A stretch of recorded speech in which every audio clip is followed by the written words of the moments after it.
ಚಿಕ್ಕಬಳ್ಳಾಪುರ ರಾಜಘಟ್ಟ ಜಾತ್ರೆಯಲ್ಲಿ ಏನು ಫೇಮಸ್ ಏನೋ ಗೊತ್ತಿಲ್ಲ. ಮತ್ತೆ ಜಾತ್ರೆಗೆ ಬಂದ್ರೆ ಮಾತ್ರ ನಿಮ್ಗೆ ಕಾಳ್ ಸಾರು ಮತ್ತೆ ಮುದ್ದೆ ಮಾತ್ರ ಸೂಪರ್ ಆಗಿರ್ತೈತೆ. ಅವತ್ತಿಂದ ಇವತ್ತವರೆಗೂ ಇದನ್ನೇ ಮಾಡ್ಕೊಂಡ್ ಬರ್ತಾ ಇರೋದು. ಯಾರ್ಯಾರು ರಾಜಘಟ್ಟ ಜಾತ್ರೆಯಲ್ಲಿ ಕಾಳ್ ಸಾರು ಮತ್ತೆ ಮುದ್ದೆ ತಿಂದಿದ್ದೀರಾ? ಎಷ್ಟು ಜನ ತಿರುಗಿಸ್ತಾರೆ ಅಂದ್ರೆ ಈ ಮುದ್ದೆ ಬೊಂಬಾಟಿ ತಿರುಗಿಸ್ತಾ ಇರ್ತಾರೆ. ಇದು 7 ಊರುಗಳು ಅಂತಂದ್ರೆ ರಾಜಘಟ್ಟ, ತಿಮ್ಸಂದ್ರ, ದಾಸಕೊಂಡಳ್ಳಿ, ಬಿನ್ಕೂರ್, ತಿನ್ನಳ್ಳಿ, ಅದೇ ರೀತಿಯಾಗಿ ಗಡ್ಡಮಚ್ಚಳ್ಳಿ ಹಾಗೂ ಪಕ್ಕದೂರಿನ ಜಯನಗರ ಎಂದು 7 ಊರುಗಳು ಸೇರಿಕೊಂಡು ಮಾಡ್ತಾ ಇದ್ದಾರೆ. ಇಲ್ಲಿ ವಿಶೇಷ. ನಮಸ್ಕಾರ ದೊಡ್ಡಬಳ್ಳಾಪುರ. ನಾವು ನಿಮ್ಗೆ ಪ್ರತಿ ಶನಿವಾರ ಆಂಜನೇಯ ಸ್ವಾಮಿ ದೇವಸ್ಥಾನ ನೋಡ್ತೀವಿ ಅಂತ ಹೇಳಿದ್ರಿ. ಆದ್ರೆ ಈ ಶನಿವಾರ ನಿಮಗೆ ನಮ್ಮ ದೊಡ್ಡಬಳ್ಳಾಪುರದಲ್ಲಿರುವಂತ ರಾಜಘಟ್ಟ ಶ್ರೀ ಸೀತಾರಾಮಾಂಜನೇಯ ಸ್ವಾಮಿ ದೇವಸ್ಥಾನ ಈ ರಾಜಘಟ್ಟದಲ್ಲಿ ಇವತ್ತು ವಿಶೇಷವಾಗಿ ಜಾತ್ರೆ ನಡೀತಾ ಇದೆ.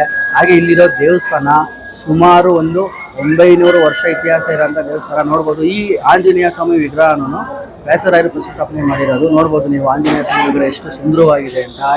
ಇಲ್ಲಿ ವಿಶೇಷವಾಗಿ ಪ್ರಸಾದ ಕೊಡ್ತಾರೆ. ಏನಪ್ಪ ಪ್ರಸಾದ ಅಂದ್ರೆ ಕಾಳು ಸಾರು ಮುದ್ದೆ ಕೊಡ್ತಾರೆ. ಸೂಪರ್ ಆಗಿರುತ್ತೆ. ಚಿಕ್ಕಬಳ್ಳಾಪುರ ರಾಜಘಟ್ಟ ಜಾತ್ರೆಯಲ್ಲಿ ಏನು ಫೇಮಸ್ ಏನೋ ಗೊತ್ತಿಲ್ಲ. ಮತ್ತೆ ಜಾತ್ರೆಗೆ ಬಂದ್ರೆ ಮಾತ್ರ ನಿಮ್ಗೆ ಕಾಳ್ ಸಾರು ಮತ್ತೆ ಮುದ್ದೆ ಮಾತ್ರ ಸೂಪರ್ ಆಗಿರ್ತೈತೆ.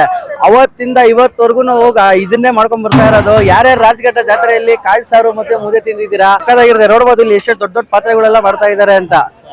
ನೋಡಿ ಈ ದೊಡ್ಡ ಬಾಣ್ಲಿಯಲ್ಲೇನೆ ಮುದ್ದೆ ಮಾಡೋದು. ನೋಡ್ರಿ ಎಷ್ಟು ಜನ ತಿರುಗಿಸ್ತಾರೆ ಅಂದ್ರೆ ಈ ಮುದ್ದೆ ಬೊಂಬಾಟಿ ತಿರುಗಿಸ್ತಾ ಇರ್ತಾರೆ. ನೋಡಿ ರಾಜಘಟ್ಟ ಜಾತ್ರೆಯಲ್ಲಿ ವಿಶೇಷವಾಗಿ ನೋಡ್ಬೋದು. ಅವ್ರು ಯಾರ್ಯಾರು ಅವರು ಪಾನಕ ಮಜ್ಜಿಗೆ ಕೊಡ್ಬೇಕು ಅಂತಂದ್ರೆ ನೋಡಿದ್ರೆ ಟ್ಯಾಕ್ಟ್ರಿಗಳು ಬಂದು ಕೊಟ್ಕೊಂಡು ಹೋಗ್ತಾ ಇರ್ತಾರೆ. ನೋಡ್ಬೋದು ಎಷ್ಟು ಲೈನ್ ಆಗಿ ಬರ್ತಾ ಇದೆ ಟ್ಯಾಕ್ಟ್ರಿಗಳೆಲ್ಲ. ಇದು ಸುಮಾರು ವರ್ಷಗಳಿಂದ ಇದೇ ತರ ಮಾಡ್ಕೊಂಡ್ ಬರ್ತಾರೆ. ನೋಡ್ಬೋದು ಎಷ್ಟು ಚೆನ್ನಾಗಿ ಬರ್ತಿದೆ ನೋಡಿ. ಎಲ್ಲ ಡೆಕೋರೇಷನ್ ಎಲ್ಲ ಮಾಡ್ಕೊಂಡು ಎಲ್ಲರಿಗೂ ಒಳ್ಳೇದಾಗ್ಲಿ. ಜೈ ಶ್ರೀರಾಮ್, ಜೈ ಆಂಜನೇಯ. मनोजवं मारुततुल्यवेगं जितेन्द्रियं बुद्धिमतांबरिष्ठं वातात्मजं वानरयूतमुख्यं ಶ್ರೀರಾಮದೂತಂ ಶಿರಸಾ ನಮಾಮಿ. ಸಮಸ್ತ ಬಂಧು ಜನತೆಗೆ ಹಾಗೂ ಭಕ್ತಾದಿಗಳಲ್ಲಿ ನಾನು ಮಾಡುವುದೇನೆಂದರೆ ಶ್ರೀರಾಮನವಮಿ ಹಬ್ಬದ ಹಾರ್ದಿಕ ಶುಭಾಶಯಗಳು. ಹಾಗೆ ನಮ್ಮ ರಾಜಘಟ್ಟ ದೇವಸ್ಥಾನವು ಸುಮಾರು 900 ವರ್ಷಗಳ ಇತಿಹಾಸವಿದ್ದು ವ್ಯಾಸ ಮಹರ್ಷಿಗಳ ಪ್ರತಿಷ್ಠಾಪನಾ ಮೂರ್ತಿ ಎಂದು ಹೇಳಲಾಗುತ್ತದೆ. ವ್ಯಾಸ ಮಹರ್ಷಿಗಳ ಪ್ರತಿಷ್ಠಾಪನೆ ಮೂರ್ತಿಯಲ್ಲಿ ಬಾಲದಲ್ಲಿ ಗಂಟೆ ಆಕಾರ ಇರುತ್ತದೆ. ಆ ಬಾಲದಲ್ಲಿ ಗಂಟೆ ಆಕಾರ ಇರುವುದರಿಂದ ವ್ಯಾಸ ಮಹರ್ಷಿಗಳ ಪ್ರತಿಷ್ಠಾಪನೆ ಎಂದು ಹೇಳಲಾಗುತ್ತದೆ. ಇಲ್ಲಿ ಶ್ರೀರಾಮನವಮಿ 3 ದಿನಗಳ ಜಾತ್ರೆ ನಡೆಯುತ್ತದೆ. ಇದು 7 ಊರುಗಳು ಸೇರಿ ಜಾತ್ರೆಯನ್ನು ನಡೆಸಲಾಗುತ್ತದೆ. ಅದೇ ರೀತಿಯಾಗಿ ಮೊದಲನೇ ದಿನ ತೊಗರಿಘಟ್ಟ ಗ್ರಾಮಸ್ಥರು ಅವರ ಊರಿನ ತೇರನ್ನು ವಿಜೃಂಭಣೆಯಿಂದ ಎಳೆದುಕೊಂಡು ಬರುತ್ತಾರೆ. ಮತ್ತೆ ರಾಜಘಟ್ಟ ಗ್ರಾಮಸ್ಥರು ಹಾಗೂ ಸುತ್ತಮುತ್ತ ಗ್ರಾಮಸ್ಥರು ಆರತಿಗಳನ್ನು ಹೊರುತ್ತಾರೆ. ಅದೇ ರೀತಿಯಾಗಿ ಮುಂದಿನ ದಿನ ಅಂದರೆ 2ನೇ ದಿನ ಒಂದಂದು ಬೆಳಗ್ಗೆ ಕಲ್ಯಾಣೋತ್ಸವ ಹಾಗೂ ಮಧ್ಯಾಹ್ನ ರಥೋತ್ಸವ ಹಾಗೂ 7 ಊರಿನ ಆರತಿಗಳು ಇರುತ್ತದೆ. ಅದೇ ರೀತಿಯಾಗಿ ಬಾಯಿಬೀಗಗಳು ಇರುತ್ತದೆ. ಅದೇ ರೀತಿಯಾಗಿ ಅನ್ನದ ದಾಸೋಹ ನಡೆಯುತ್ತಾ ಇರುತ್ತೆ. ಇಲ್ಲಿ ವಿಶೇಷ ಏನಂತಂದ್ರೆ ಮಧ್ಯಾಹ್ನ ಊಟಕ್ಕೆ ಮುದ್ದೆ, ಕಾಳುಹುಳಿ ಹಾಗೂ ಅನ್ನ ಸಾಂಬಾರು ಇರುತ್ತದೆ.